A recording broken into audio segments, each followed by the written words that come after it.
I got to ask you for our chat with Pat today. Yes. Yes. Who do you have? What's going on? Oh, Fancis Maier, one of my favorites to talk to. He is a senior fellow in Catholic Studies at the Ethics and Public Policy Center, author of True Confessions, Voices of Faith from a Life in the Church. And we're talking to him about kind of a little review that he wrote on in Catholic Thing called On Dignity and Dependence. Welcome, Francis. So good to have you on the show again. Oh, delight to be here. Thank you for having me. Oh, well, I wanted to talk to you about this because when I looked at the cover of this book, I thought, yeah, I don't think I really want to read this.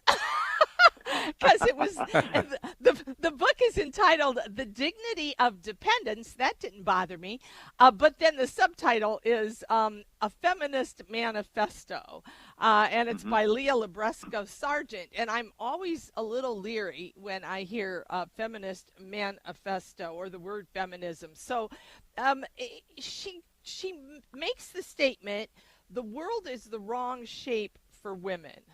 I want you to kind of, first of all, tell me, because you cringed too a little bit when you saw feminism, and why is that? And then what does she mean here by the world is the wrong shape for women? Well, I think she's writing from a different generation from my own. I mean, look, I married a strong woman. She's a veteran educator, pro-life organizer. I grew up the only boy in a family of women, and that's an experience in itself. So feminism for me is not necessarily a bad word, but it's not necessarily a good word either, because it's been taken from the 70s through the early 2000s in a secular sense in a really negative direction. Other options that exist, of course, Terry Polakovic, the founder of Endow, it makes a big point about Christian, Catholic feminism, and that sort of thing is very amenable to any Catholic reader. But Lee is coming from a different generation, and she's a convert from atheism, and so she's coming at this from a different perspective. And you don't have to agree with everything in the book, but her argument is fundamentally very sound, and she argues very, very well. And she's not anti-male, which is a big positive since I'm a guy. That's helpful. She understands that human relationships that have sex at their center, have to be not enshrouded, but have to be covered by a trusting relationship that's rooted in mutual respect and preferably a belief in God, and she's very good at arguing her case, and it's certainly worth reading, because I think she is emblematic of a new generation of Christian feminists that are good, strong believers, but also are very interested in humanizing an American culture that's very, very, very materialistic. Yeah, and so she really kind of she comes from a Christian anthropological stance, then, as she writes, correct? Oh yeah, no, absolutely, because she talks about kind of this false anthropology. So, what does she mean when she says she wishes to address this false anthropology? That I think that she's coming at it from the perspective that the entire culture that we've got is built around the assumption that men are the model and women have to make themselves applicable to that model. In other words, you become a better woman by becoming a man. And there's some evidence of that in terms of how do you advance in business, which is not friendly to pregnancy, to maternal care, that sort of thing. And in that sense, she's got a very strong point. I think it's interesting because I was talking to Terry Polakovic about this.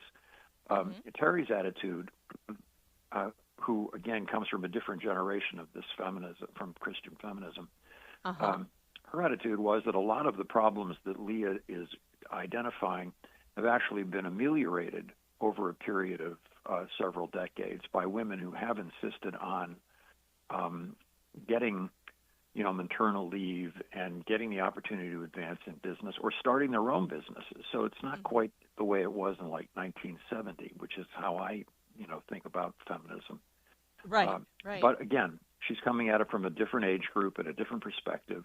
And it's very, very much worth listening to, because there are a lot of young women out there who are believers, but also would fit into the categories that Leah is talking about and representing in her own work. So, Fancis, this idea of the world is the wrong shape for women, is it that sense too that the values of our cultures have shifted, that we don't appreciate what women bring, like childbearing and things like that? In fact, technology is taking us away from that. Well, you just put your finger on one of the elements that's at the heart of the issue here. I mean, this is a culture that talks very beautifully about family and about marriage, but it doesn't honor either one, because it's entirely organized toward material production. And so the entire structure of the culture is based on getting women into the workforce and liberating them from having too many kids and all those complicated things that go with, the investment of raising a child. I think that's very much one of the elements in the book that is most promising.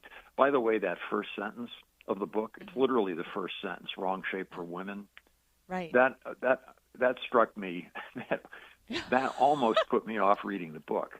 Yeah. But it is a wonderful shock sentence.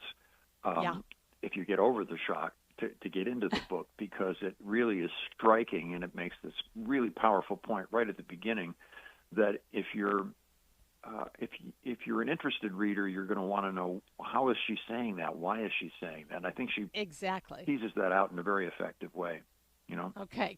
Yeah, because when I first read that, I thought, oh no, and then I thought, I thought about it in kind of a broader, stance, and I thought, oh, okay, now I understand. This makes sense. So the actual title of the book is "The Dignity of Dependence," and again, we in our culture we don't know how to deal with dependence. We look at that as a bad thing. Be independent, be free. Yeah. How does she address this? And she uses Alistair. Yeah, she's Alistair McIntyre. McIntyre, She references the book, Dependent Rational Animals, which is on one level a horrible title, because people don't think of themselves as animals. But his point, and the point that's teased out in Leah's book, is that, we live in a culture that's constantly talking about autonomy and dependence. We should be free to do what we want, blah, blah, blah. We shouldn't be tied down by unnecessary restraints. That is entirely nuts. It's completely false. It is impossible to be completely autonomous, because we're social creatures that are embedded in networks of family and friendship and obligations that constrain us in all sorts of ways, and we have to make peace with that, and make it fruitful for the people around us in our own lives. And we can never be happy unless we recognize that and accept the dignity in it. Yeah. Oh, Fancis, I could talk to you forever on these topics, because I just think so often in our society we're an all or nothing. We never see the virtue of balance here, and that's the same way with dependence. And so, anyway, well, thanks so much. I think Leah's written a good book, and I hope people read it. You bet. Yeah, I'm going to pick it up after I read your article. I thought, okay, he's talked me into it. Great. Thanks, Fancis, for being with us. Okay, God bless you. Right. Bye-bye. Bless you. Have a good week.